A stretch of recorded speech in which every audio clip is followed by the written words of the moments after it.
ආයිබෝවන් අද මම කරන්න යන වීඩියෝ එක දේශපාලන සම්බන්ධ වීඩියෝ එකක් නෙමෙයි. මම මේ නිකමට කරපු වගාවක් ගැන වීඩියෝ එකක් තමයි අද කරන්න යන්නේ. මේ තියෙන්නේ මගේ තිබ්බටු වගාව.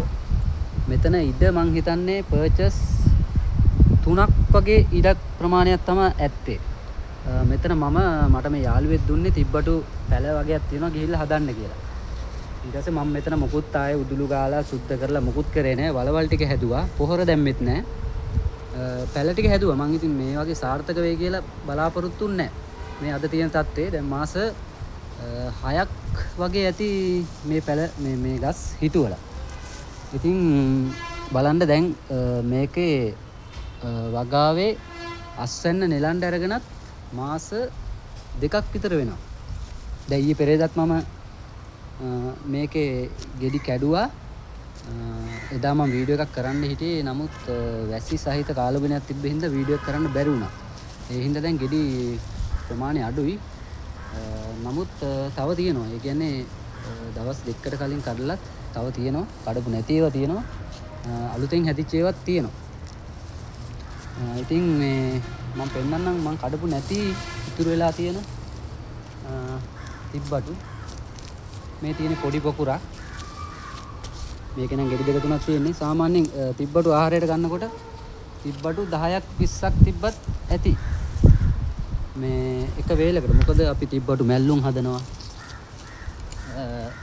තිබ්බටු තෙල් දාලා හදන්නත් පුළුවන්, පරිප්පු වලට දාලා හදන්න පුළුවන්. මැල්ලුම තමයි ඉතින් හාල් මැස්සෝ දාලා මැල්ලුම වගේ තමයි. ගොඩක් ඔය අපි දානයක් දෙනකොට වගේ. මේ තියෙන්නේ මේකේ තවම මලුත් තියෙනවා. මේ මල් වලින් හැදිච්ච ගෙඩි. මේක දැනට තාම කඩන්න බෑ. මේක තව දවස් 3-4ක් ගියාට පස්සේ අපිට ගානට අපිට ආහාරයට ගන්න පුළුවන් සයිස් එකට එනවා. මේ තියෙන තව ඉත්තම් මට කඩන්න අමතක වෙච්ච එක. මේක නම් ටිකක් මෝරලා. මේ තියෙන මල්. මේ මල් තමයි ගෙඩි බවට පත් වෙන්නේ. ඔබ දන්නවනේ පරාගණයත් එක්ක. ඉතින් මේ මල් හැම එකේම ගෙඩි හට ගන්නවා. ඉතින් විශේෂම දේ තමයි මේකට මම සතයක්වත් වියදම් කරේ නැහැ. නිකන් පැල ටික හැදුවා. පොහොර දැම්මෙත් නැහැ, බෙහෙත් දැම්මෙත් නැහැ, මොකුත් නැහැ. මුල්ම කාලේ පොඩ්ඩක් වැස්ස නැති හින්දා මම වතුර ටිකක් දැම්මා මුල් අල්ල ගන්නකම්. ඊට පස්සේ පැල ටික ලොකු වුණාට පස්සේ දැන් මේකේ මේ මම හැදුවට මේ ළඟ වැඩි ගස් ටික. ඒකයි මීට වඩා අස්වැන්නක් ගන්න තිබ්බා. අස්වැන්න සෑහෙන අස්වැන්නක් තිබ්බා. මම අරගෙන ගෙවල් කීපයකට දුන්නා. ඊයේත් මම යාළුවෙක්ට දුන්නා. ඊයේනේ පෙරේදා ටිකක් කඩලා. ඒකයි මේ ගෙඩි නැත්තේ. විශේෂම දේ තමයි ඉතින් මේ තිබ්බට සාමාන්‍යයෙන් ගණන් වැඩි එළවලුවක් නිතර ආහාරයට ගන්න ගණන් වැඩි හින්දාම ග්‍රෑම් 100ක් මං හිතන්නේ රුපියල් 200ක් විතර වෙනවා. මේ තියෙන්නේ හැමතැනම ඉති හැදිලා තියෙන්නේ. ඉතින් මම ඔබට කියන්නේ මේ කිසිම වියදමක් නැහැ, කිසිම මහන්සියක් නැහැ. නිකන් හදලා බලන් ඉන්න විතරයි තියෙන්නේ. මේ ගස් මේ බලන්න මේ. අපිට මේ වැඩිත් එක්ක මේ කඩන්න අවශ්‍ය නැහැ. මම මේ කියන්නේ අපි කැමරට ගන්න විකුණන්නේ නැහැ. විකුණන්නත් පුළුවන්. විකුණන ඒ කියන්නේ ව්‍යාපාරයක් විදිහට කරත් එහෙම සතියකට මං හිතන්නේ අඩුම රුපියල් 2000ක් 3000ක බිස්නස් එකක් කරගන්න පුළුවන්. ඉතින් මේ අපිට එච්චර දැන් අගයක් නැහැ. මේ මොකද අපේ අවශ්‍යතාවයට ආහාරයට ගන්නව විතරයි. ඉතින් මට කඩන්නත් කම්මැලි. වෙලාවක් තිබ්බොත් කැඩුවොත් අසල්ලාසින්ට හැම බෙදලා දෙන ගොඩාක් අයට දුන්නා. ඉතින් මම අඳුරන හැමෝටම දුන්නා. තව තියෙනවා. ඉතින් මේ අතු පොඩ්ඩක් කප්පාදු කරන්න ඕනේ. මේ එකපාරක් මම කප්පාදු කරා. ඊට පස්සේ කප්පාදු කරන්න බැරුණා. දැන් ගොඩක් ලොකුවට මේ අතු ටික හැදිලා තියෙන්නේ. බලමු අපි මේ පැත්තේ තව ගස් වර්ගයක් තියෙනවා. මේ පැත්තත් බලමු. පොඩ්ඩකින් කැලෑවැදි දෙන්න සුද්ධ කරන්න වෙලාවක් නැහැ. සුද්ධ කරන්නේ නැහැ. නැත්තම් සුද්ධ කරලා ලස්සනට තියාගන්න පුළුවන්. අර රැකියාව කරන හින්දා වෙලාව අඩුයි. ඒකයි ප්‍රශ්නේ තියෙන්නේ.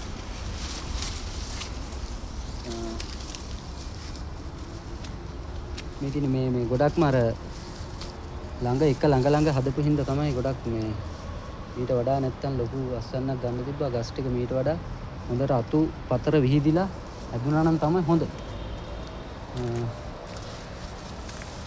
මේ තියෙන තවත් ඉත්තා.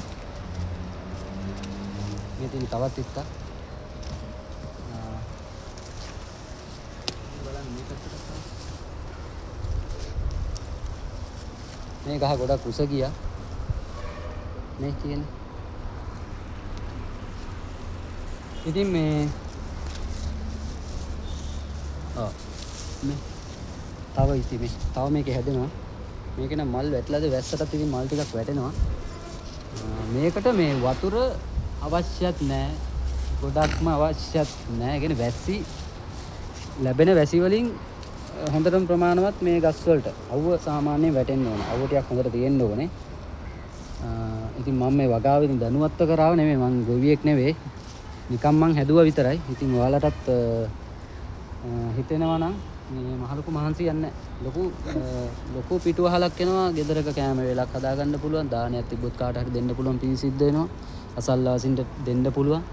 ඒගොල්ලෝ අපිත් එක්ක සුහදතාවය වැඩි කරගන්න පුළුවන්. මේ ඒ වගේ පොඩි උදව්වක් කරත් ඉතින් වගාවක් කියන එක වැදගත්. කොහොමත් අපිට මේ වගේ නෙමෙයි තව මොන හරි හදාගන්න පුළුවන් නම් ගෙදර එළවලුට යන වියදම ගොඩක් අඩුයි. මම හිතන විදිහට දවසට එළවලු වලටම යනවා රුපියල් 500ක් ගෙදරක. ඉතින් ඔයාලට පුළුවන් නම් තිබ්බඩු ගස් දෙකක් නෙමෙයි එකක් හදාගත්තත් ඇති. මං මේ ඉබේ හැදුණු පැලයකුත් තිබ්බ මේ ඇට වැටිලා හරි කොහොම හැදුනත් දන්නේ.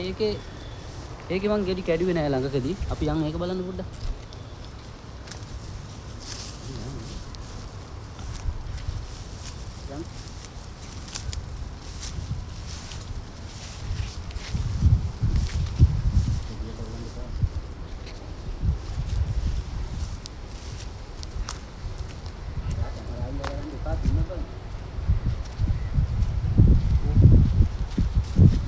මේ තියෙන්නේ මේ කැඩුවේ නැහැ ටිකක් දැන් මොකලා තියෙන්නේ මේ බලන්න ඉන්නට පැටලා තියෙනවා